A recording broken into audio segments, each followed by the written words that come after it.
Libby Osgood is a professor at the University of Prince Edward Island, an engineer, has worked with NASA, but now she is working toward attaining a new title, Sister. Taking a 2-year sabbatical from her job at the university to become a nun in training, she believes science and religion can indeed coexist. Joining me now to share her journey is Sister Libby Osgood. Good to have you with us this morning, Libby. Oh, thanks so much for having me. What drove you to take this leap and become a nun?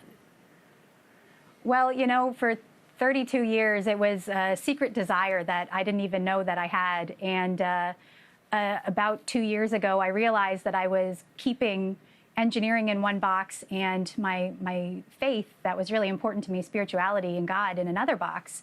And while I was in Meat Cove, Nova Scotia, if you can believe it, sitting and looking out in the ocean, I had kind of a gong moment from God and realized that the two could actually coexist together. So when I worked with NASA and at UPEI, I just loved teaching and I loved engineering so much that I never thought that it would be enough to stop doing engineering.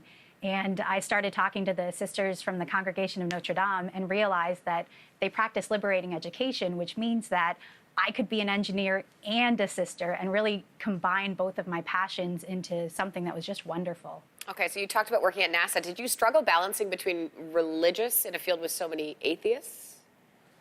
Well, you know, it's really funny. Working with NASA was fantastic because everybody had this common goal, and whenever there was a problem, we'd all rally together and work really hard towards achieving the goal. But we were all so focused on the job that we really didn't talk about spirituality and the things that were really important to us. So I found we didn't talk. You just didn't talk about it. It was kind of taboo. So even though I wore crosses and would attend Mass on weekends, it never came up. So it was something that I had always kind of felt like I had to hide. So when I started coming out and telling my friends and telling people, I was really nervous at how they would receive it, my former coworkers. But actually, everyone's been so wonderful. And what I'm learning is there are so many scientists and engineers and people of both faith and science working hand in hand out there. So, you know, it just led me to believe I should have been more honest so long ago, because I've had the best conversations with people ever since. And you have said you don't really consider the shift from science to spirituality a dramatic one. How come? Oh, no. I mean, you know, when people started looking at the stars thousands of years ago, it was to discover why. You know, why were we looking at the stars? What caused that? And science and religion are just two different ways to help explain it. So, you know, I liken it to seeing, you know, pretend you're standing out on the top of a mountain and you're looking out and you just see the most beautiful view and you want to describe that somehow. So you might write a poem or you might take a picture.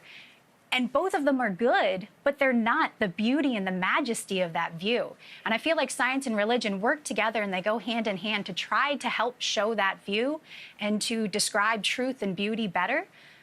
So when you have the two combined, you have a much larger data set. You have so much more that you can work with, as opposed to the two individually. You're only working with half the data then.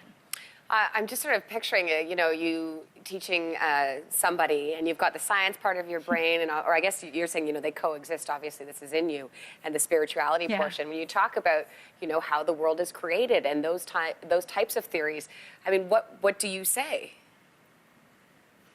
Well, it doesn't come up in my engineering classes necessarily. In engineering, you know, we're talking equations, we're talking physics, we're talking designing different things. But you know, the first person who proposed the Big Bang Theory was George Lemaitre. He's a Belgian priest. He proposed the Big Bang Theory. So there are so many people that see the two coexisting so perfectly.